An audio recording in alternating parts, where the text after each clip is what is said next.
So starting with topic 7.8 scientific social responsibility. ठीक है, जैसा हम लोग CSR पढ़ते हैं, कॉर्पोरेट सोशल रिस्पॉन्सिबिलिटी, उसी लाइंस पे है साइंटिफिक सोशल रिस्पॉन्सिबिलिटी. मीनिंग कि जो हमारे नॉलेज वर्कर्स है या जो साइंटिस्ट हैं, उनका भी एक रिस्पॉन्सिबिलिटी है that they give something back to the society. ठीक है, so what is SSR? It's defined as the ethical obligation of knowledge workers in all fields of science and technology to voluntarily contribute their knowledge and resources to the widest spectrum of stakeholders in society. ठीक है, so let's say अगर ये चीज होती है तो क्या कोई कॉन्स्टिट्यूशनल प्रोविजन इससे फुलफिल होगा क्या? एनीबडी, किसी को कोई आइडिया इसके बारे में कि कोई कॉन्स्टिट्यूशनल प्रोविजन फुलफिल होगा अगर हम लोग SSR को इम्प्लीमेंट करते हैं? DPSP आई थिंक 50 है. और 50 है क्या DPSP? याद नहीं है. हाँ, 50 DPSP वो है, एग्जीक्यूटिव और जुडिशरी को अलग करेंगे, तो आई थिंक वो नहीं है. इट इज फंडामेंटल ड्यूटी है साइंटिफिक टेम्पर डेवलप करना है सोसाइटी में. ठीक है, so we are kind of fulfilling that scientific fundamental duty. ठीक है, तो ये चीज याद रखना. आगे चलते हैं. सो ये न्यूज में क्यों है? तो recently department of science and tech has released scientific social responsibility guidelines 2022. ठीक है, इसलिए ये न्यूज में है. तो अब इसमें स्टेक होल्डर कौन है? ये डायग्राम में आप देख सकते हो स्टेक होल्डर्स. तो बेनिफिशियरी कौन है? तो कम्युनिटी, सोसाइटी एट लार्ज, ठीक है, इंडिविजुअल्स जो भी है वो सब इसके बेनिफिशियरी हो सकते हैं. इम्प्लीमेंटर्स कौन है? Public private knowledge institution. तो इसमें गवर्नमेंट के रिसर्च बेस्ड इंस्टीट्यूशन भी आ जाएंगे और प्राइवेट रिसर्च बेस्ड इंस्टीट्यूशन भी आ जाएंगे. ठीक है, apart from that central ministries जो भी इंप्लीमेंट कर रही है, स्टेट गवर्नमेंट्स वो जो भी है उसमें इन्वॉल्व, वो सब आ जाएंगे. Then assessor who will be basically assessing the performance of this entire mechanism. तो उसमें इंटरनल असेसमेंट भी हो सकता है, जैसे कि कोई लेट्स से ICAR है, ठीक है, Indian council of agriculture research है, उसकी एक इंटरनल असेसमेंट सेल हो सकता है. प्लस हम किसी एक एक्सटर्नल एजेंसी को भी ये असेसमेंट का काम दे सकते हैं. एंड देन सपोर्टर्स कौन है? तो यहाँ पे एक पूरा वाइड स्पेक्ट्रम है. गवर्नमेंट भी हो सकते हैं, कॉर्पोरेट बॉडीज भी हो सकते हैं, NRIs, OCIs etcetera can support by either funding or by some helping in some areas. Okay. So according to the National Science Foundation database, India is placed at 3rd among the countries in scientific publication. Okay. So India is 3rd in terms of research paper publication. ठीक है, कोई first 2 countries के नाम बता सकता है क्या, या any guess for first 2 countries कौन हो सकते हैं? चाइना है and USA. Right, exactly. China और USA फर्स्ट और सेकंड है, एंड देन थर्ड पे वी हैव इंडिया. ठीक है, हाउएवर उसमें भी कुछ इश्यूज हैं जैसे कि अगर हम बात करें कि इंडिया के जो साइटेशन होते हैं, मतलब जो आप रिसर्च पेपर पब्लिश करते हो, तो अल्टीमेटली उस रिसर्च पेपर को पढ़ के किसी ने उसका कोई यूज किया, दैट इज कॉल्ड साइटेशन.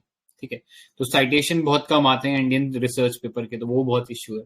और अगर उसको चाइना और US से कंपेयर करोगे तो वो ऑलमोस्ट हाफ भी नहीं है, हाफ से भी कम है. ठीक है, वो एक इश्यू है. नेक्स्ट, 46th रैंक है इंडिया की in the global innovation index.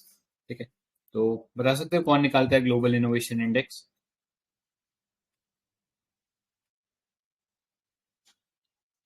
तो there is an organization called WIPO, world intellectual property organisation.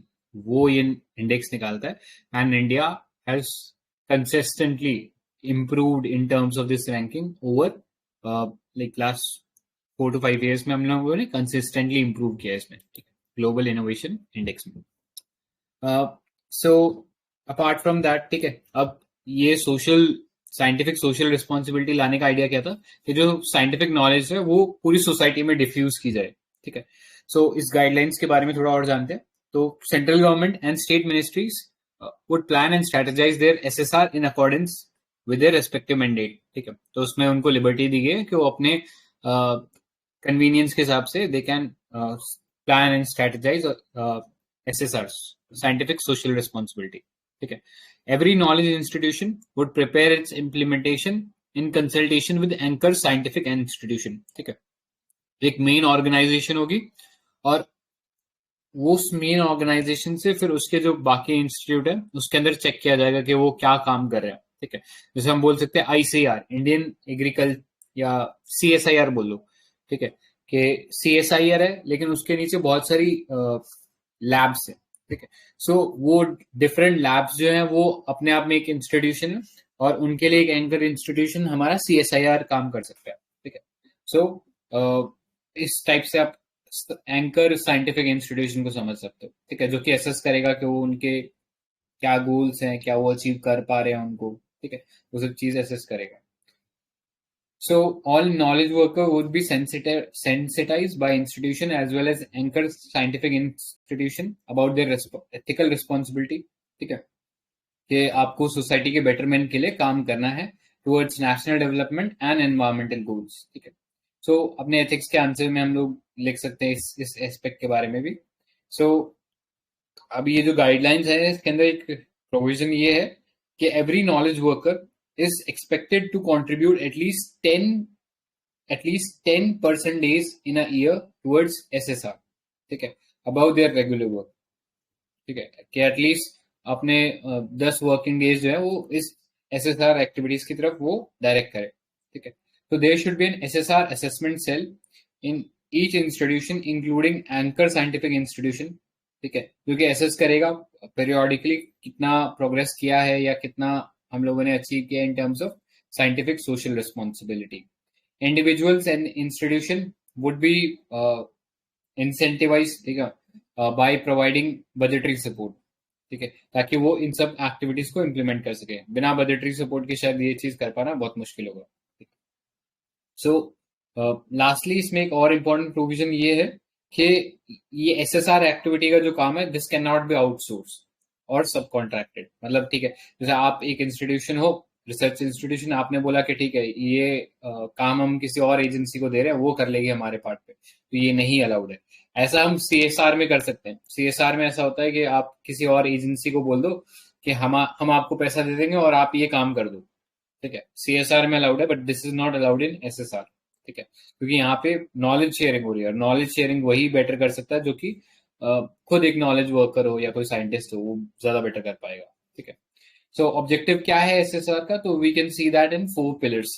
पहला, साइंस है सोसाइटी. ठीक है, इन द सेंस कि साइंटिफिक जो भी नॉलेज है उसको हम लोग सोसाइटी में डिसेमिनेट करें. ठीक है, तो वो एक एस्पेक्ट हो गया. देन साइंस कनेक्ट, कि एक रिसर्च इंस्टीट्यूशन की कोई इनोवेशन है, we disseminate that information या transfer that information to some other institution. ठीक है, ताकि उनके काम आ जाए और एक ओपन इकोसिस्टम बनाए where knowledge can be shared freely. ठीक है, for the benefit of science. Next, society science connect.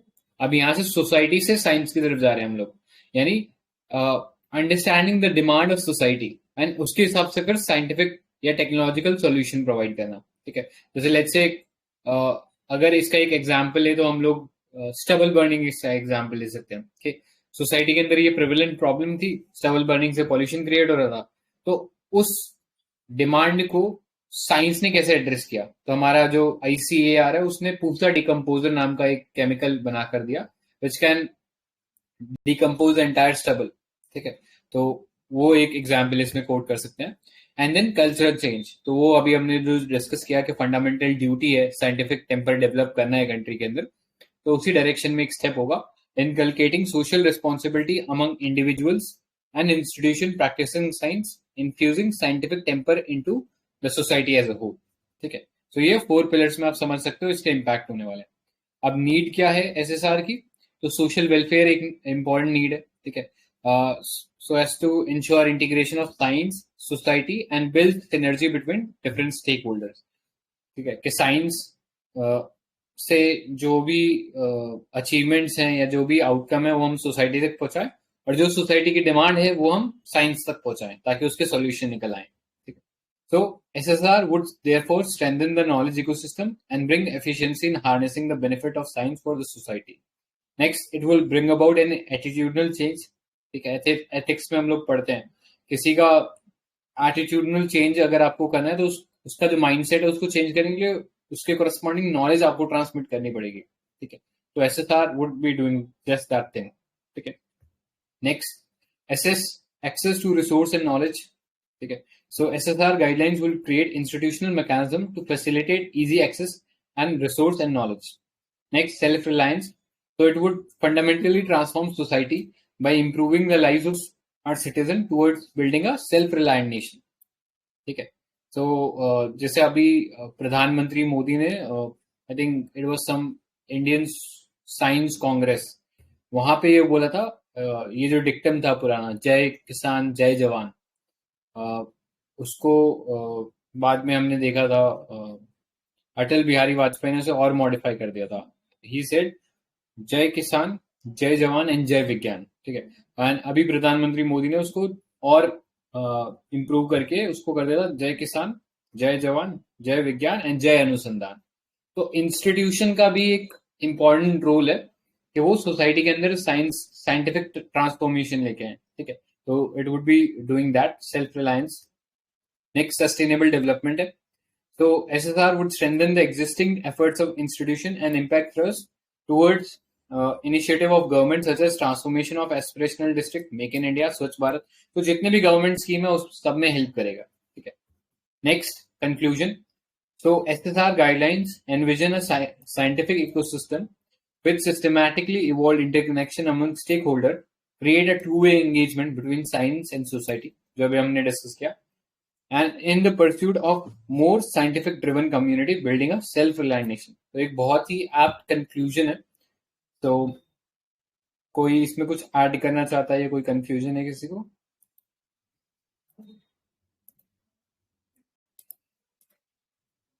Alright, ठीक है, then let's move on to the next topic, that is black hole.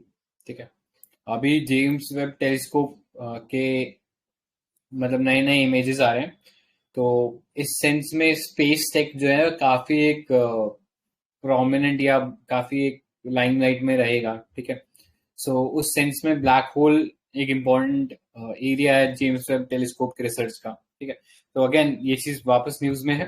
तो ब्लैक होल होता क्या, कोई define करना चाहेगा, व्हाट इज ब्लैक होल?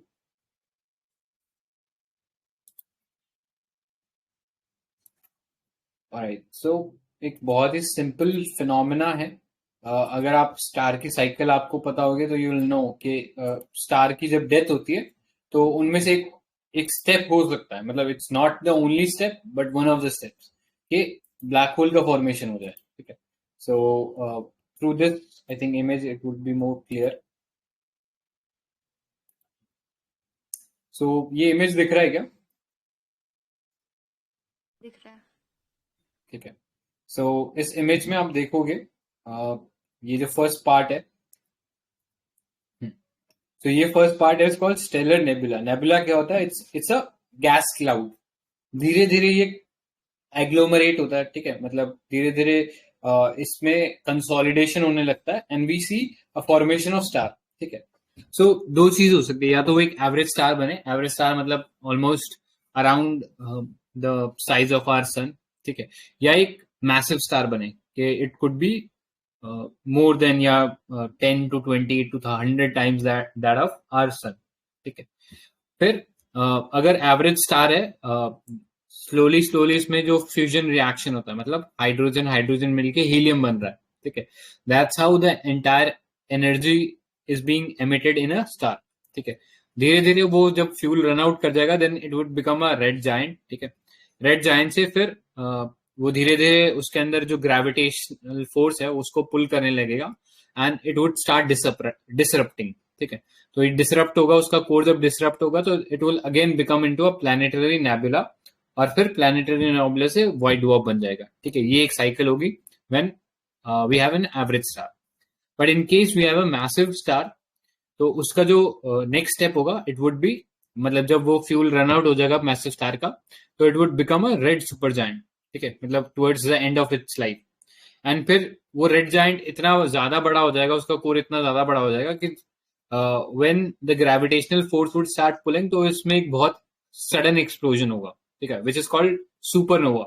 ठीक है। सुपरनोवा से अब दो चीज होंगी, अगर तो उसका size is greater than 3 times that of sun, यानी हमारे सन के 3 times ग्रेटर है, तो it would form a black hole. ठीक है। लेकिन अगर हमारे सन के 1 से लेके 3 times के बीच में है, तो it would form a neutron star. ठीक है। सो ये डिफरेंस होता है। तो ये जो लिमिट है कि वो 3 times होगा तो ब्लैक होल बन जाएगा, अगर उससे कम रहेगा तो न्यूट्रॉन स्टार बनेगा, और अगर हमारे सन के आसपास है या उससे कम है तो वो व्हाइट डॉर्फ बनेगा। सो इसको एक लिमिट के नाम से हम जानते हैं। तो बता सकते हैं इस लिमिट को क्या बोलते हैं? एक फेमस इंडियन साइंटिस्ट के नाम पे है ये। ठीक है। सो चंद्रशेखर लिमिट बोलते हैं। ठीक है। तो थोड़ा इस चीज को याद रखना, इट्स इम्पोर्टेंट। राइट। तो हम वापस आते हैं टॉपिक के ऊपर। Just a second. सो अभी न्यूज में क्यों है? So we have photograph for the first time a black hole at the centre of Milky Way. तो मिल्की वे क्या है? ये हमारी गैलेक्सी है जिसमें हम लोग रह रहे हैं। And what is galaxy? It's a collection of gas, dust, billions of stars and planets and all. ठीक है। सो उसका एक ग्रुप है, and these are generally different shape होता है, स्पाइरल होता है, इलिप्टिकल हो सकता है, इरेगुलर हो सकता है। ठीक है। अलग अलग टाइप का शेप होता है। अभी हमारा जो ये फोटोग्राफ मिला है ये सेजिटेरियस ए का है, which is a super massive black whole in are milky way Galaxy, located at 26,000 light years. ठीक है। मतलब लाइट को भी पहुंचने में 26,000 ईयर्स लग जाएंगे यहाँ पे। सो इतना दूर है हमसे। और ये देखा किसकी मदद से गया था? तो ये एक इवेंट होराइजन टेलीस्कोप है, इसके थ्रू इसको देखा गया था। ठीक है। एंड ये पहला ब्लैक होल है जिसको देखा गया है। ठीक है। सो ऐसा यूनिक क्या है इसके बारे में कि अब तक कोई ब्लैक होल हमने फोटोग्राफ ही नहीं किया था? तो उसका रीजन क्या होता है कि black hole is a very, कह सकते हैं कि बहुत ही एक टाइनी वॉल्यूम के अंदर बहुत हाई डेंसिटी होता है। ठीक है। So you can think of atom, but size उसका बहुत ज्यादा होगा। ठीक है। इतना ज्यादा होता है कि उसका ग्रेविटेशनल फोर्स भी इक्विवेलेंटली उतना ही हाई होता है, इतना हाई होता है कि उसमें से लाइट भी एस्केप नहीं कर सकती। ठीक है। So our understanding of the world is through the light reflected by that item. ठीक है। कि अगर लेट्स से प्लांट्स का कलर ग्रीन ही क्यों है? ठीक है। सो प्लांट्स का कलर ग्रीन इसलिए है क्योंकि plants absorb every other radiation, जो भी विजिबल लाइट के अंदर जितनी भी रेडिएशन है उन सबको एब्जॉर्ब कर लेते हैं, एंड सिर्फ रिफ्लेक्ट करते हैं ग्रीन लाइट। ठीक है। उस ग्रीन लाइट से हमें वो फिर वो ग्रीन दिखाई देता है। ब्लैक हमें ब्लैक क्यों दिखाई देता है? बिकॉज ब्लैक एब्जॉर्ब एवरीथिंग, सारे जितने भी विजिबल स्पेक्ट्रम है विबग्योर के, ब्लैक बॉडी सब एब्जॉर्ब कर लेता है, इसलिए हमें वो ब्लैक नजर आता है। ठीक है। एंड व्हाइट हमें व्हाइट क्यों नजर आता है? जितने भी वो 7 कॉन्स्टिट्यूएंट कलर है विबग्योर के, वो सारे के सारे व्हाइट रिफ्लेक्ट कर देता है। So that's how we see objects. ठीक है। लेकिन ब्लैक होल में क्या हो रहा था? कोई लाइट ही नहीं आ पा रही थी, तो इसलिए हम ब्लैक होल को यूनिवर्स में नहीं देख पा रहे थे। हाउएवर हमने अभी जो इंफ्रारेड रेडिएशंस होती हैं उसके थ्रू उसको देखने की कोशिश की है around the horizon of the black hole. ठीक है। तो आगे देखते हैं होराइजन क्या होता है। अभी ये जान लो कि ब्लैक होल का आइडिया जो है हमें, ये एल्बर्ट आइंस्टाइन की थ्योरी से आया। मतलब हमने प्रैक्टिकल नॉलेज नहीं था कि एक होता है कि हाँ हमें पता है कि ये चीजें हो रही है एंड देन हम उसके हिसाब से थ्योरी बनाते हैं, लेकिन एल्बर्ट आइंस्टाइन ने पहले थ्योरी बना दी, उसके बाद हमने इसका प्रैक्टिकल ऑब्जर्वेशन नोटिस किया। तो एल्बर्ट आइंस्टाइन की थ्योरी क्या है? ये general theory of relativity, for which he was awarded Nobel prize. ठीक है। तो ये याद रखना, 1915 में ये थ्योरी दी थी, विच एक्सप्लेन कि ग्रेविटी कैसे वर्क करती है, और स्पेस जो है वो कर्व या वॉर्प हो सकता है। ठीक है। वॉर्प मतलब बेंड हो सकता है, लाइट बेंड हो सकती है। ठीक है। तो ये सब आइडियाज एल्बर्ट आइंस्टाइन की थ्योरी ऑफ रिलेटिविटी से आए थे, और उन्हीं की थ्योरी ऑफ रिलेटिविटी से हमने एक चीज डिस्कवर की थी, ग्रेविटेशनल वेव्स। ठीक है। So gravitational waves are not like ordinary EM waves. EM waves क्या होती है? Electromagnetic wave. जैसे लाइट एक इलेक्ट्रोमैग्नेटिक वेव है, या फिर इलेक्ट्रिसिटी एक ईएम वेव है, एक्सरे एक ईएम वेव है, रेडियो वेव एक ईएम वेव है। लेकिन ग्रेविटेशनल वेव कोई ईएम वेव नहीं है।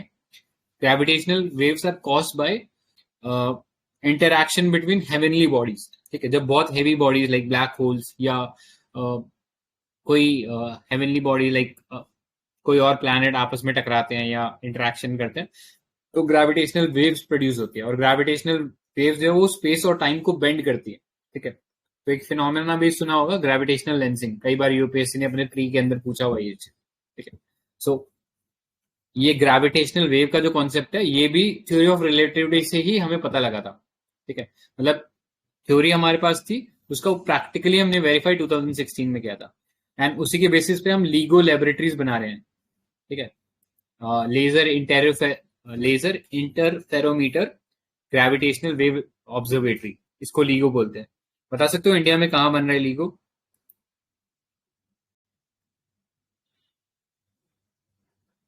केरला। महाराष्ट्र में I think place called Hingoli है, वहां पे बात चल रही है कि हम वहां एक लीगो ऑब्जर्वेटरी बनाएंगे, ठीक है। सो इसी याद रखना। Alright, so in 2019 astronomers captured the first ever photograph of black hole 87 messier 87, ठीक है। तो ये पहला ब्लैक होल था जिसका फोटो लिया गया था, सॉरी इसका अभी 2019 में फोटो लिया गया था। पहला जो है वो सेजिटेरियस ए का था। सो ब्लैक होल के बारे में मैंने बता ही दिया है, जब स्टार की डेथ हो जाती है, एंड उसमें भी ऐसा स्टार जिसका जो मास है it is more than 3 times that of sun, और ये जो लिमिट है इसको चंद्रशेखर लिमिट बोलते हैं, ठीक है। सो ये एक टाइनी मास होता है विथ वेरी हाई डेंसिटी, ठीक है। टाइनी वॉल्यूम में बहुत हाई डेंसिटी, जहां से even light can not escape. That's why we were not able to see black holes up till now. So they cannot be directly observed. They do not emit any or radiate any light or any EM waves as such. But area outside just the boundary of black holes, where vast amount of gas and clouds, plasma is whirling violently, emit all kind of radiation, including visible light. ठीक है। So आपने कभी देखा होगा whirlpool बनता है पानी के अंदर, या अगर कभी किचन सिंक के अंदर बहुत सारा पानी इकट्ठा कर दोगे ना, तो you'll see कि जब पानी उस ड्रेन में से फ्लो करेगा, ठीक है, तो पानी कुछ इस तरह से वर्लपूल बना देता है, ऐसा मूव करने लगता है पानी उसके अराउंड, ठीक है, सिंक के होल के अराउंड। सो ऐसा ही कुछ ब्लैक होल के साथ भी होता है कि ब्लैक होल सब चीजों को अंदर खींच रहा है, तो उसके अराउंड जो गैसेस है वो एक बहुत वायलेंटली स्वर्लिंग रोटेशन में आ जाते हैं, ठीक है। तो उस दौरान कुछ ईएम वेव्स रेडिएट होती है, और उसी के थ्रू उन्हीं रेडिएशन को हमने डिटेक्ट करके पता लगाया कि हाँ यहाँ पे ब्लैक होल, ठीक है। सो hence the presence of black hole can be inferred by detecting the effect on other matter nearby, ठीक है। सो एज सच आपने ब्लैक होल का प्रेजेंस उसके सराउंडिंग में जो एक्टिविटीज हो रही है उसके थ्रू पता लगाया था।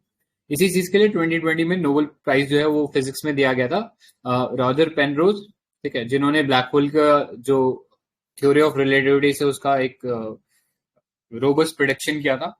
और दूसरा हाफ जो था ये दिया गया था रेनहार्ड गेंजेल एंड एंड्रिया गेस्को for discovery of supermassive compact object at the centre of galaxy. और उन्हीं की रिसर्च के बदौलत हमें सेजिटेरियस ए के बारे में पता लगा था, ठीक है। सो ये देख लो, ब्लैक होल के अलग अलग साइज हो सकते हैं, tiny black hole, stellar black hole, super massive black hole. तो उतना डेप्थ में जाने की जरूरत नहीं है क्या क्या है, बस ये पता होना चाहिए what is black hole. So black holes are laboratory for testing fundamental theories, explain how universe work on the largest and the smallest scale, ठीक है, enhance understanding of gravitational force, ठीक है। सो कुछ पार्ट्स देख लेते हैं ब्लैक होल के, ये पार्ट्स होते हैं। तो ये देखो कुछ इस टाइप का ब्लैक होल होता होगा, ठीक है। ये ऐसा कोई इसका इमेज नहीं है ब्लैक होल का, ये एक मेंटल कंस्ट्रक्ट है या समझाने के लिए एक फिगर है, ठीक है। सो ये आप समझ सकते हो event horizon, so the radius around the singularity where matter and energy can not escape, ठीक है। तो ऐसा एरिया जिसके अराउंड कोई भी मैटर एस्केप नहीं कर सकता है, ठीक है। और सिंगुलैरिटी क्या होता है, वो एकदम जो सेंटर है ब्लैक होल का उसको हम बोलते हैं, सॉरी, सो ये सिंगुलैरिटी क्या है, जो कोर होता है ब्लैक होल का उसको हम बोलते हैं, उसके अराउंड ये जो रोटेशन होता है इसको हम बोलते हैं एक्रेडिएशन डिस्क, ठीक है। और एक ऊपर से जो स्वर्लिंग मूवमेंट हो रहा होता है गैसेस वगैरह का उसको हम बोलते हैं रिलेटिविस्ट जेट, ठीक है। सो आई गेस बाकी सब पता ही होगा। सिंगुलैरिटी वन डायमेंशनल पॉइंट है ब्लैक होल के अंदर। इवेंट होराइजन क्या है, it's a point of no return around black hole, जहां से कुछ भी एस्केप नहीं कर सकता। Schwarzschild radius This is the event horizon's radius. It is the radius at which escape velocity is equal to speed of light. ठीक है. So event horizon क्या है, जहां से बिल्कुल रिटर्न नहीं हो सकता. लेकिन Schwarzschild radius क्या है, ये एक ऐसा पॉइंट है जहां से आप एस्केप कर सकते हो if your velocity is equivalent to the speed of light. ठीक है, तो तब आप एस्केप कर सकते हो. Next is ergosphere. So if the black hole is rotating, then as it spins, its mass causes space and time around the black hole to rotate as well. ठीक है. सो एग्रोस्फीयर जहां पे स्पेस और टाइम रोटेट होने जाता है या bend हो जाता है उसको बोलते हैं. सो that was about the component of black hole. किसी को इसमें कुछ ऐड करना है क्या? कूल है.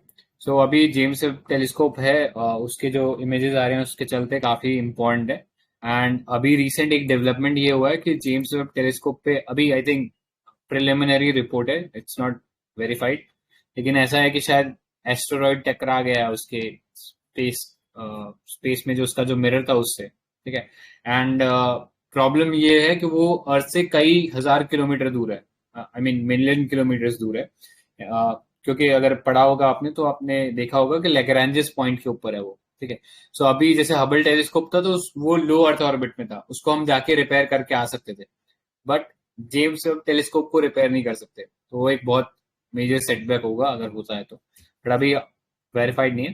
देखते हैं आगे क्या आता है उसमें. ऑलराइट, नेक्स्ट टॉपिक पे चलते हैं. News biological research regulatory approval portal है बायोरैप करके. तो बेसिकली डिपार्टमेंट ऑफ बायोटेक्नोलॉजी ने बनाया. तो जितनी भी बायोटेक के अराउंड जो भी रिसर्च हो रही है तो उसका कहीं ना कहीं किसी न किसी एजेंसी से आपको अप्रूवल लेना पड़ता है. जैसे नेशनल बायोडाइवर्सिटी अथॉरिटी है, उससे कई बार आप देखते हो परमिशन लेना पड़ता है, या जेनेटिक अप्रेजल कमिटी से लेना पड़ सकता है. ठीक है.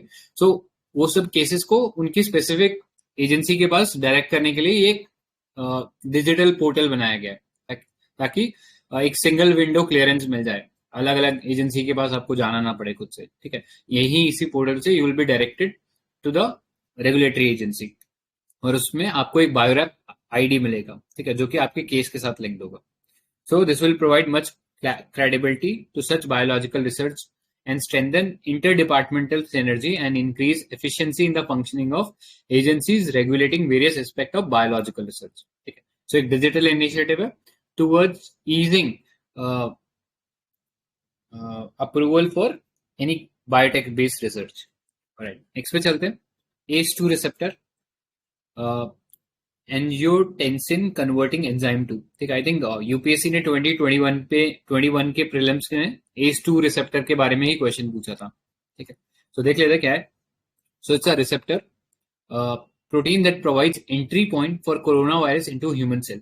सो it is of two type. A full length form that can bind to the cell membrane of the healthy host cell, and a shorter soluble that circulates into blood in smaller amounts. Okay. According to the recent study, membrane-bound form of ACE2 is essential for enabling infection of SARS-CoV-2. Soluble ACE2 lacks the ability to anchor to the cell membrane.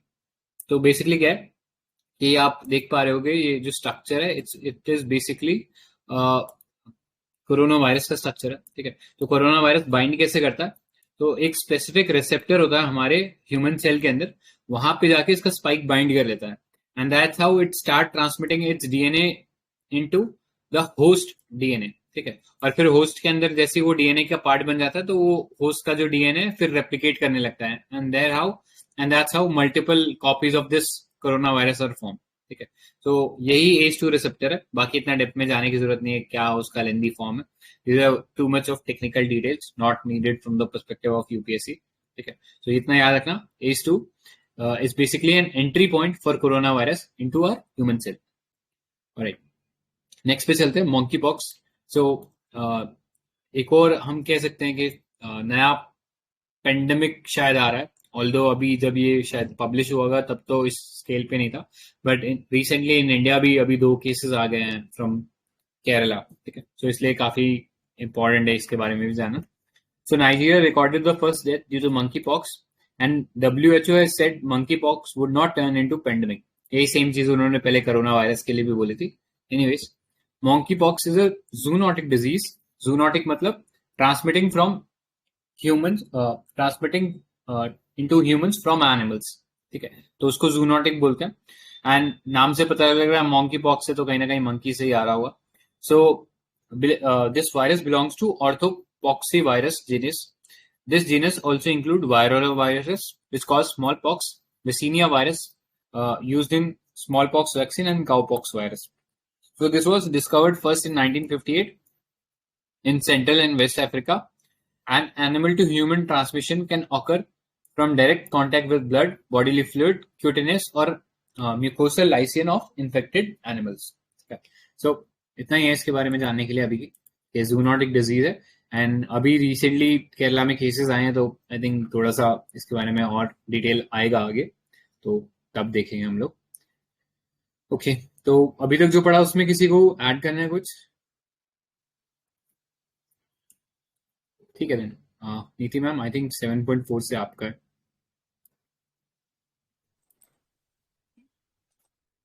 तो food safety and standards authority of India, फसाई ने अभी ministry of Ayush के under जो आयुर्वेद आहार है उसके manufacturing और मार्केटिंग के लिए कुछ रेगुलेशन या रूल्स लेकर आई है. ठीक है, तो ये food safety and standards Ayurveda आहार रेगुलेशन 2022 रूल्स हैं. ठीक है, इसके अकॉर्डिंग आयुर्वेद आहार कौन से होंगे? तो ऐसे फूड प्रोडक्ट्स जिनका प्रेपरेशन है वो किसी ऑथोरिटेटिव आयुर्वेदिक, जो ऑथोरिटेटिव बुक ऑफ आयुर्वेदा है उसके थ्रू प्रिपेयर किया गया होगा, उस गाइडलाइंस के थ्रू. तो only these food products will be considered as Ayurveda Aahar. और आयुर्वेद आहार में कौन कौन से नहीं आएंगे? तो जो आयुर्वेदिक ड्रग्स हैं या प्रोप्राइटरी आयुर्वेदिक मेडिसिन है, मेडिसिनल प्रोडक्ट्स, कॉस्मेटिक्स, नार्कोटिक्स या साइकोट्रोपिक सब्सटेंस और हर्ब्स, तो ये आयुर्वेदिक आहार में नहीं आएंगे. ठीक है, तो बस यही है. इसके मैन्युफैक्चरिंग के लिए क्वालिटी स्टैंडर्ड एक तय करेगी, इसके लिए एक लोगो भी है और डिफरेंट लोगो जो FSSAI है वो आयुर्वेद से रिलेटेड प्रोडक्ट्स के लिए लेकर आई है, जैसे राइट डाइट सस्टेनेबिलिटी. तो ये हेल्दी इंडियन थाली रिप्रेजेंट करता है ताकि वो बैलेंस्ड और होलसम डाइट को इंश्योर कर सके. फिर है वीगन का लोगो है, vegetarian food, non vegetarian food का लोगो है. तो इसमें बस यही है. तो हमें पता है FSSAI वो food safety and standard act 2006 से आया है और ministry of health and family welfare के अंडर आता है. ठीक है, तो इस टॉपिक में इतना ही है. ठीक है, और लेबलिंग में जितने भी फूड प्रोडक्ट्स हैं उनके लेबलिंग में क्या इंटेंडेड पर्पस है वो स्पेसिफाई करना होगा. टारगेटेड कंज्यूमर ग्रुप कौन से हैं ये बताना होगा. और फिर क्या हेल्थ क्लेम्स हैं या फिर डिजीज रिस्क रिडक्शन क्लेम्स है, वो सारी चीजें लेबलिंग में आनी चाहिए. ठीक है, इसके लिए एक एक्सपर्ट कमेटी बनाई जाएगी जो लेबोरेटरी अक्रेडिटेशन का काम करेगी और फिर वही क्वालिटी टेस्टिंग इन सबको ओवरसी करेगी. नेक्स्ट है Indian space research organisation successfully test solid rocket booster HS-200 for Gaganyaan programme. तो गगनयान प्रोग्राम हमें पता है कि ये ह्यूमन स्पेस फ्लाइट है जो लो अर्थ ऑर्बिट में लेकर जाएगी ह्यूमन क्रू को. इसके 3 फेजेस हैं जिसमें पहले 2 में अनमैन्ड होंगे और फिर लास्ट वाले फेज में ये ह्यूमन क्रू होंगे. तो इसके लिए HS-200 बूस्टर अभी सक्सेसफुली टेस्ट किया है इसरो ने. HS-200 बूस्टर क्या है? तो ये सॉलिड रॉकेट बूस्टर है, ह्यूमन रेटेड सॉलिड प्रोपेलेंट. इसका मतलब क्या हुआ कि वो ह्यूमन को लेने में और सेफली रिटर्न के लिए कितना रिलायबल है और कितना सेफ है उसके टेस्ट के लिए. ठीक है, तो human rated version of S-200 rocket booster. जो सैटेलाइट है वो GSLV जो लॉन्च व्हीकल है उससे लॉन्च की जाएगी. तो GSLV Mark 3 है, ये 3 स्टेज प्रोपल्सन सिस्टम है, सॉलिड, लिक्विड, क्रायोजेनिक. तो पहले स्टेज में सॉलिड है, दूसरे में लिक्विड और तीसरे में क्रायोजेनिक, जिसमें लिक्विड हाइड्रोजन और लिक्विड ऑक्सीजन यूज किया जाएगा.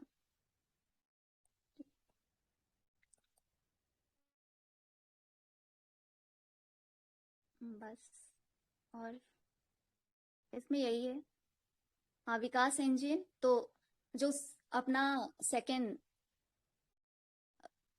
जो लिक्विड प्रोपेलेंट है वो विकास इंजन, उसका नाम विकास इंजन है। It is a high thrust engine to enhance lifting power of various Indian launch vehicles. ठीक है। और क्रायोजेनिक का भी यूज हम इसलिए ही कर रहे हैं ताकि एक स्ट्रॉन्ग थर्स्ट मिल सके सैटेलाइट्स को, ताकि हम अपर रीचेस ऑफ स्पेस, एटमॉस्फेयर। हाँ, हेवी हेवी सैटेलाइट्स को लॉन्च कर सके और फिर जो हाइट है वो अपर हाइट में भेज सके अपने सैटेलाइट्स को।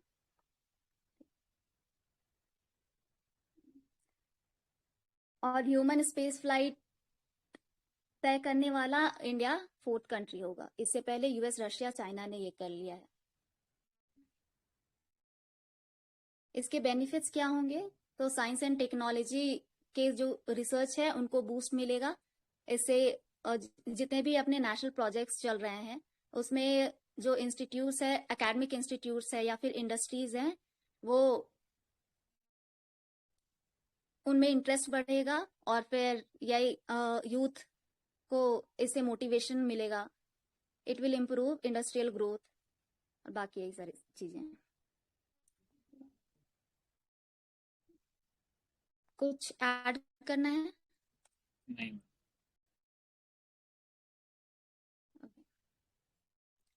ठीक है। नेक्स्ट है stratospheric observatory for infrared astronomy, SOFIA mission. तो सोफिया मिशन ये नासा का और जर्मन स्पेस एजेंसी का एक एयरप्लेन था, बोइंग एयरप्लेन, जिसके अंदर एक सोफिया टेलीस्कोप था। तो अभी नासा ने कि वो डाउन कर देंगे और आई थिंक ये जो सोफिया मिशन है उसे भी टर्मिनेट करने की मतलब करने की कोशिश कर रहे हैं। ठीक है। तो हम क्या है, तो आर रिलेटेड फॉर्म हुए उनको टेलीस्कोप से जो भी ऑब्जर्वेशन या इमेजेस मिल रहे हैं तो उनके थ्रू वो जानना है। ठीक है। सोफिया का कंट्रीब्यूशन क्या है? तो एक तो जो सी facing moon side, sorry, sun facing moon है, उस वहां वाटर मॉलिक्यूल्स डिस्कवर हुए हैं और फिर जुपिटर का जो एटमॉस्फेरिक सर्कुलेशन पैटर्न है इसके थ्रू पता लगा था। और फिर दूसरा है और सबसे इंपॉर्टेंट है, हीलियम हाइड्राइड डिस्कवर किया था। हीलियम हाइड्राइड होता क्या है? तो ये फर्स्ट मॉलिक्यूल था जो यूनिवर्स के फॉर्मेशन के टाइम बना है। तो जब बिग बैंग का इवेंट जब अकर हुआ तो temperature, due to falling temperature, जो लाइट एलिमेंट्स थे जैसे हाइड्रोजन, हीलियम, ड्यूटेरियम, तो इनके मॉलिक्यूल आपस में एक बॉन्ड बनाने लगे। तो इससे और इसके बाद फिर यूनिवर्स जब पूरी तरह कूल डाउन हुआ तो हाइड्रोजन एटम, हाइड्रोजन जो हीलियम हाइड्राइड है उसके साथ इंटरैक्ट करके फिर इसने सेट किया कि जो स्टार का फॉर्मेशन है वो पहला स्टेज, तो उसके लिए एक कंडीशन बनाया। इसके बाद फिर जितने भी स्टार्स और फिर जितने भी सोलर सिस्टम या फिर यूनिवर्स में और कॉस्मिक ऑब्जेक्ट्स हुए उनका फॉर्मेशन हुआ। तो ये बहुत इंपॉर्टेंट है कि this helium hydride is most ancient molecule. ठीक है। बस इसमें कुछ ऐड करना है संजय? या I think James Webb telescope भी शायद इसी लाइंस पे है कि वो जो टेलीस्कोप है वो इंफ्रारेड रेडिएशंस को पकड़ रहा है, ना कि विजिबल रेडिएशन को। ठीक है, तो वो देख लेना, इसी लाइंस पे ही है कि वो इंफ्रारेड पे है। Continue ma'am. ठीक है। हाँ, नेक्स्ट टॉपिक है plants in the moon soil. तो अभी साइंटिस्ट ने पहली बार सक्सेसफुली ग्रो किया है मून्स के सॉइल में एक प्लांट। तो प्लांट कौन सा लिया गया है? तो एरेबिडोप्सिस थैलियाना।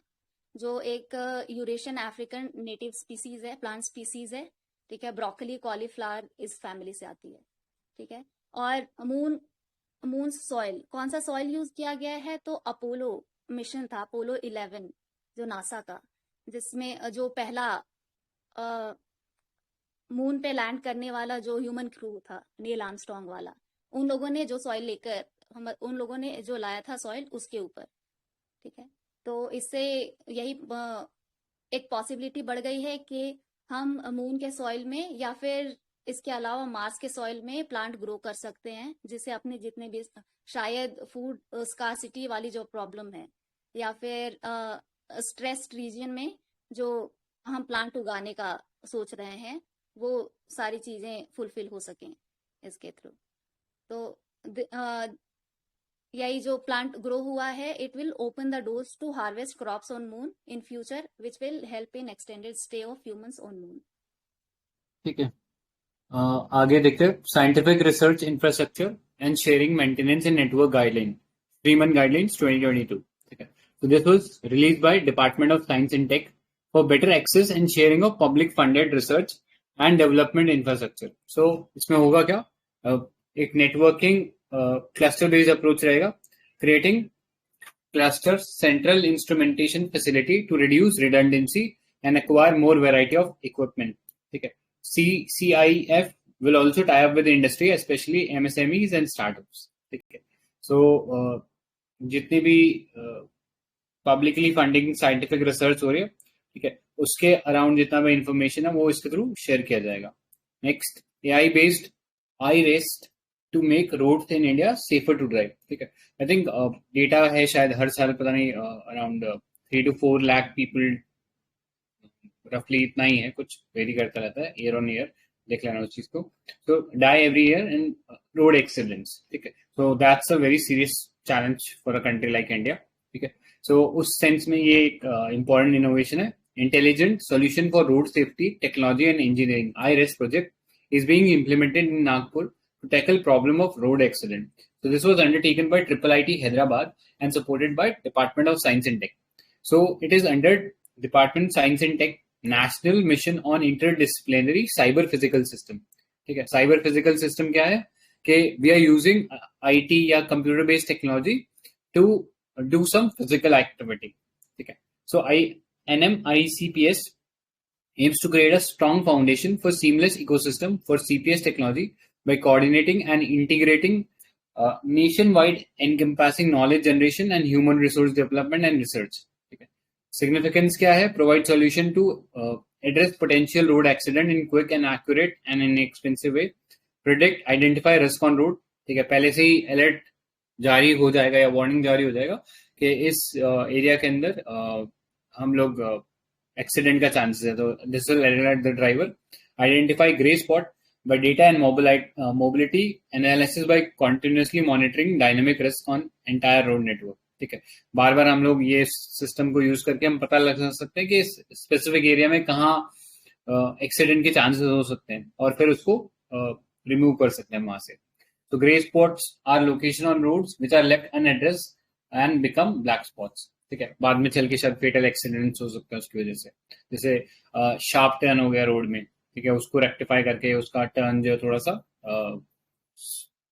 स्लो ग्रेडियंट वाला कर सकते हैं। Next, road safety target, reduce road accident deaths by 50% by year 2024. By 2030, all countries have national laws to restrict and prohibit use of mobile phone while driving. 2030, all countries accede to one or more of core road safety related UN legal instrument. Okay. Step taken by India so far: Lane Road Net, LRNet, a new framework with integrated mechanism considering lane and road parameters using deep learning. ठीक है, deep learning क्या होता है? वो जैसा हम machine learning का ही एक सबसेट बोल सकते हैं। डीप लर्निंग होता है जहाँ पे machine based on the data that we are feeding it उसके हिसाब से अपना कुछ आउटकम निकालेगी। ठीक है, सो वो एक सिस्टम है, has been design to address the problem of Indian roads. Next, India is signatory to United Nation Brasilia declaration to reduce road fatality. तो हम लोग इसके सिग्नेटरी है तो ऑटोमेटिकली हम पे एक ऑब्लिगेशन रहता है कि हमें इस चीज को हमारे जो गवर्नमेंट फंक्शनिंग है उसके अंदर लाना है, ठीक है। तो ये आईरेस जो है वो एक इम्पोर्टेंट स्टेप हो सकता है इस डायरेक्शन में, ठीक है।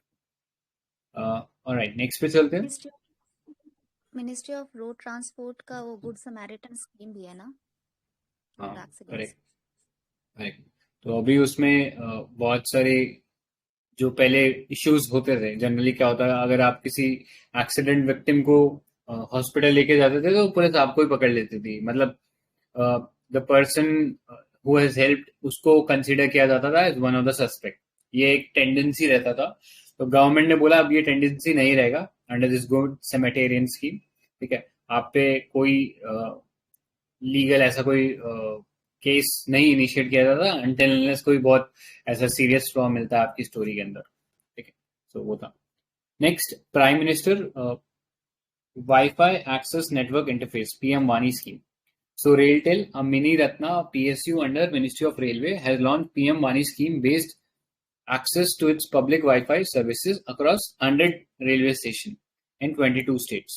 तो पहले अब आई थिंक गूगल प्रोवाइड करा था, बट अब गवर्नमेंट कोशिश करिए कि वो गवर्नमेंट की स्कीम के अंडर ही ये वाईफाई प्रोवाइड किए जाए. सो wifi network can be access through mobile app wi dot build by RailTel and C dot. So PM Wani क्या है? By Department of Telecommunication aims to elevate wireless internet connectivity in country by envisaging provisions of broadband throughout country using public Wi-Fi hotspot provided. So PM Wani ecosystem will be operated by different players like Public Data Office. It will establish, maintain and operate only PM Wani compliant Wi-Fi access points and deliver broadband services to subscriber. Okay. Next, Public Data Office Aggregator. It will be aggregator of PDOs and perform the function of relating to authorization and accounting. And then App Provider. It will develop an app to registered user and discover Wani compliant Wi-Fi hotspot.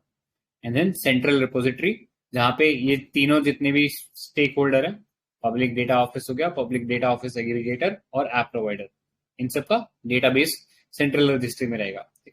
तो public data office कुछ नहीं है, wifi जो consumer को जो point पे provide कराना वो पब्लिक डेटा ऑफिस करेगा. और पब्लिक डेटा ऑफिस का ऑथराइजेशन कौन करेगा? तो ये पब्लिक डेटा ऑफिस एग्रीगेटर जो है वो ये काम करेगा, ठीक है. और ऐप क्या होगा? ऐप जिसके थ्रू आप उस वाईफाई को एक्सेस कर पाओगे. So that's it. वाईफाई पता ही है सबको, it stand for wireless Fidelity, और इसके थ्रू हम लोग टू वे कम्युनिकेशन कर सकते हैं. So it uses a radio frequency, a radio wave frequency between 2.4 gigahertz to 5.5 gigahertz to communicate between devices. ठीक है. So this was about it. Next पे चलते हैं. Data Empowerment Protection Architecture (DEPA). So Bank for International Settlement has endorsed India's Data Empowerment Protection Architecture. So this is a joint public-private effort for improved data governance approach. It creates a digital framework that allows users to share their data on their own terms with third party and consent manager. ठीक है. So basically एक ऐसा architecture है जिसके अंदर आप अपना data allow करते हो कि उसको थर्ड पार्टी एक्सेस कर सके. So DEPA's first application has been in the financial sector for greater inclusion and economic growth. It is being tested in health sector and as well as others. So DEPA forms a final layer of Indian stack, a set of APIs that the government allows government, business, startups, and developers to utilize a unique digital infrastructure aimed at presenceless, paperless, and cashless delivery. ठीक है. तो थोड़ा IT based है पूरा ये system. तो इसको ऐसा समझो, API क्या होता है? API stands for application programming interface. ठीक है. अब इसका एप्लीकेशन क्या होता है API का? लेट्स से आपको एक टैक्सी बुक करनी है, ठीक है.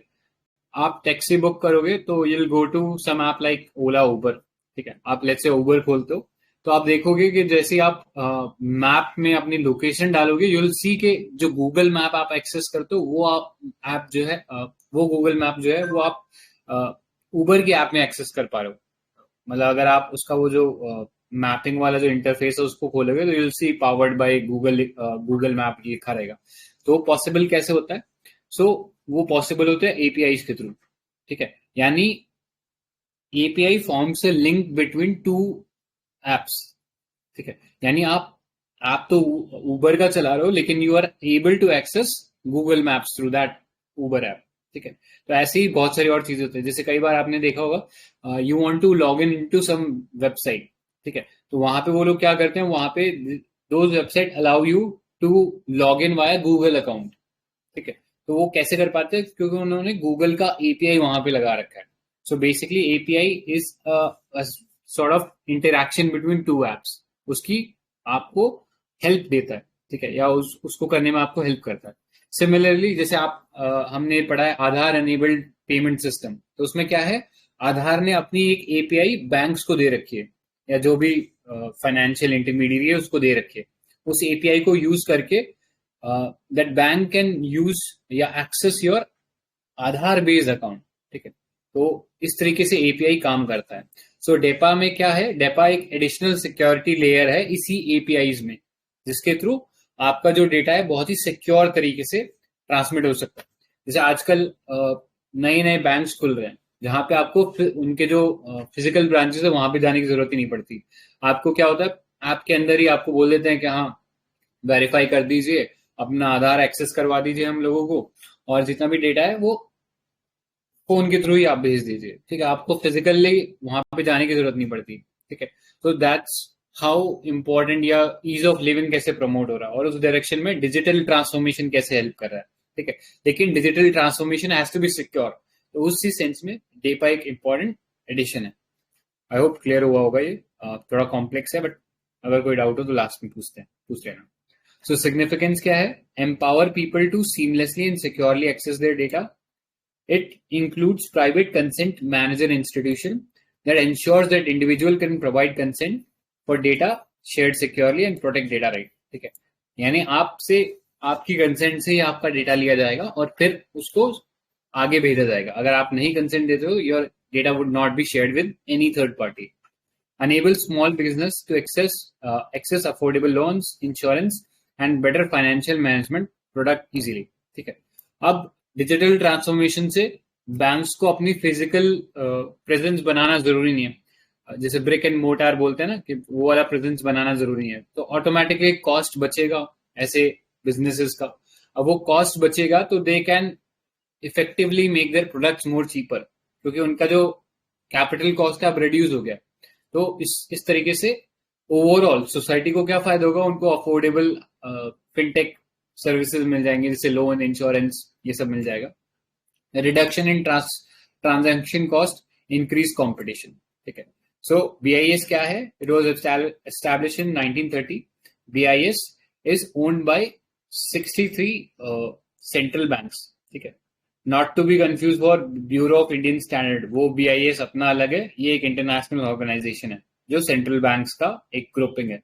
और है कहाँ, ये बेजल स्विट्जरलैंड में, ठीक है। बेजल नॉर्म्स आई होप पढ़ा ही होगा बैंक्स के बारे में। And then BIS mission is to support central banks pursuit of monetary and financial stability through international corporation, ठीक है। ऑलराइट, नेक्स्ट पे चलते हैं। Param Porul. Param Porul is state of art supercomputer at NIT Tiruchirappalli under phase 2 of National Supercomputing Mission, ठीक है। सो एक important mission है जहां पे हम लोग इंडिया के अक्रॉस सुपर कंप्यूटर का प्रेजेंस जो बढ़ाना चाहते हैं। So majority of the components used to build Param Poral have been manufactured and assembled within the country, which is a good thing. It is based on direct contact liquid cooling technology, ठीक है। तो computers में भी आप देखते हो cooling technology होती है, मतलब एग्जॉस्ट फैन लगा रहता है। तो वो क्यों होता है, क्योंकि कंप्यूटर जब भी ऑपरेट कर रहा होता है तो बहुत सारे ये इलेक्ट्रिक करंट मूव करता है, तो वो रेजिस्टेंस की वजह से उसमें हीट जनरेट होती है, और जैसे जैसे कंप्यूटर हीट होगा उसकी परफॉर्मेंस कैपेबिलिटी कम होती जाएगी, इसलिए उसमें एक कूलिंग सिस्टम लगाना पड़ता है। तो उसमें एक डायरेक्ट कॉन्टैक्ट लिक्विड कूलिंग है, मतलब कूलिंग के लिए उसमें लिक्विड यूज किया गया है। जैसे हमारी गाड़ी में होता है ना रेडिएटर, तो उसमें से एक कूलेंट होता है, वो फ्लो करता रहता है और गाड़ी को ठंडा करता रहता है। अगर बहुत ज्यादा गर्म हो जाएगा तो इंजन सीज हो जाता है, ठीक है। वैसे ही सेम चीज कंप्यूटर के साथ भी है। So under NSM till date 15 supercomputer have been installed with a capacity of 24 petaflops. Petaflops क्या है? Petaflops is like एक मेजरमेंट स्पीड बोल सकते हो, ठीक है। जैसे हम मेजर करता है कि कोई कंप्यूटर कितना तेज है, मतलब सुपर कंप्यूटर कितना तेज है। तो लास्टली परम शिवाय was the first super computer in the India assembled indigenously, ठीक है। सो नेशनल ये सुपर कंप्यूटर मिशन है, इसके अंदर एनविसाज ये था कि 100 कंप्यूटर्स हम लोग बनाएंगे अक्रॉस द कंट्री, और अभी प्रोग्रेस बहुत स्लो है हम लोगों का, ठीक है। सो अभी तक जो पढ़ा उसमें किसी को ऐड करना है कुछ? ठीक है, नेक्स्ट चलते हैं quantum internet. So this is a big leap towards the quantum internet. Researchers have successfully teleported quantum information through a basic network. Quantum internet क्या है? It's based on theoretical use of quantum computers to construct a new kind of network. So in contrast to traditional internet, which operates on binary signals. Binary signal क्या होता है? 0 1, ठीक है। लेकिन quantum में एक हमारे पास एडवांटेज ये रहता है कि हमारे पास एडिशनल स्टेज आ जाती है, इसमें एडिशनल स्टेज या एडिशनल इनपुट आ जाता है। जैसे 0 1 हो गया, इसके अलावा we can have 0 and 1 at the same time, ठीक है। तो ये एडवांटेज हमें क्वांटम से मिलता है। तो उससे जो डेटा है वो भी बहुत लार्ज स्केल पे भेजा जा सकता है, और बहुत सारी जो एप्लीकेशन है बहुत ज्यादा फास्टर हो जाएगी। जैसे क्वांटम कंप्यूटर है, गूगल का सिकामोर जो है वो एक क्वांटम कंप्यूटर है, ठीक है। तो क्वांटम सुप्रीमेसी, अगर कोई क्वांटम कंप्यूटर बना लेता है तो हम कहते हैं क्वांटम सुप्रीमेसी अचीव कर लिया। ऑल्दो कोई स्टैंडर्ड मेजर नहीं है, जैसे हम बोलते हैं ना कि 100 मीटर रेस है तो इसको उसेन बोल्ट ने इतने मिनट में कवर किया, तो एक बेंचमार्क बन जाता है। तो वैसा अभी सुपर कंप्यूटर के लिए कोई बेंचमार्क नहीं है, क्योंकि अभी एक ही बना और वो गूगल का है। तो अभी कोई स्टैंडर्ड सेट नहीं है। जब स्टैंडर्ड सेट होगा तब हम कह सकते हैं कि हाँ, कि इस कंप्यूटर ने ये ऑपरेशन इतने टाइम में कर दिया, सो वी कैन से कि हाँ ये एक सुपर क्वांटम कंप्यूटर, सॉरी, ठीक है। तो अभी ऐसा कोई स्टैंडर्ड है नहीं हमारे पास, तो वो एक इश्यू है। Next, true random generator. So Indian institute of science has developed a true random number generator that can improve data encryption and provide security for sensitive data, digital data, ठीक है। सो नाम सुनने में बहुत ही जनरल सी चीज लगा रहा होगा कि रैंडम नंबर जनरेट करे, लेकिन इसका एप्लीकेशन डेटा सिक्योरिटी में है, ठीक है। तो डेटा सिक्योरिटी को कैसे कर सकता है कि हम जो डेटा ट्रांसमिट करते हैं, जैसे कोई सेंसिटिव डेटा है, तो पहले उसका इंक्रिप्शन होता है। इंक्रिप्शन मतलब कि आप उसको एक हिडन सिग्नल में कन्वर्ट कर देते हो। लेट्स से मैंने मैसेज भेजा कैट, ठीक है, मैं उसको एनक्रिप्ट कर रहा हूँ और मैंने भेज दिया, उस एनक्रिप्ट करके वो मैसेज हो गया #123, ऐसा कुछ हो गया, ठीक है। तो इसको बोलते हैं एनक्रिप्शन, कि आपने एनक्रिप्ट कर दिया डेटा को। जैसे अगर आप देखते होगे अपने व्हाट्सएप पे, तो वो कहता है कि आपका user to user data is encrypted, यानी अगर कोई बीच में हैक कर लेता है आपका communication, so he would not be able to figure out कि एक्चुअली कम्युनिकेशन क्या हुआ था। So that is encryption. तो रैंडम नंबर जनरेटर से हम लोग इंश्योर कर सकते हैं कि जब भी मैसेज सेंड किया जाएगा तो उसका एनक्रिप्शन यूनिक होगा, ठीक है। उस सेंस में अगर एक बार किसी ने डेटा को डिबंग कर लिया, ठीक है, तो दूसरी बार जब डेटा जाएगा तो उसको वो डिबंग नहीं कर पाएगा, क्योंकि इस बार नया रैंडम, नया टाइप का इंक्रिप्शन किया गया। जैसे अगर बात करूं, एक बहुत फेमस केस था वर्ल्ड वॉर 2 का। तो हिटलर या जो नाजी आर्मी थी उसने एक कोड बनाया था कॉल्ड एनिग्मा, ठीक है। एनिग्मा एक एनक्रिप्शन टेक्निक थी जिसके थ्रू वो अपना पूरा का पूरा डेटा जो है उसको एनक्रिप्ट करके भेजते थे। एंड अलाइड फोर्सेस थी, यूएस यूके, इन्होंने बहुत कोशिश की, लेकिन एनिग्मा को ये तोड़ नहीं पा रहे थे। बहुत ही एडवांस कोड था एनिग्मा में अपने टाइम के लिए, लेकिन इसको कुछ ब्रिटिशर मैथमेटिशियन ने तोड़ा था। His name was Turing. आज भी ट्यूरिंग का नाम बहुत फेमस है, एलन ट्यूरिंग, ठीक है। ट्यूरिंग मशीन बनाई थी उन्होंने, बॉम्ब मशीन भी बोलते हैं। और उस एनिग्मा मशीन को डिक्रिप्ट किया था, उस मैसेज को ट्यूरिंग ने, और उस डिक्रिप्शन से ही जो अलाइड फोर्सेस है उनको पता लग गया था कि अब जर्मन्स क्या करने वाले हैं या अब जर्मन क्या करेंगे, ठीक है। और उसी एक टर्निंग पॉइंट कह सकते हैं पूरे के पूरे वर्ल्ड वॉर 2 का। अगर शायद ये एनक्रिप्शन फेल नहीं हुआ था तो क्या शायद नाजीज हारती ही नहीं कभी, ठीक है। तो that's how important is encryption and decryption, strategic point of view से भी और प्राइवेसी के लिए भी, मतलब इंडिविजुअल प्राइवेसी भी हेल्प करेगा ये, ठीक है। So that was it about science and tech. तो आज के लिए आई थिंक हम लोग यहीं स्टॉप करते हैं।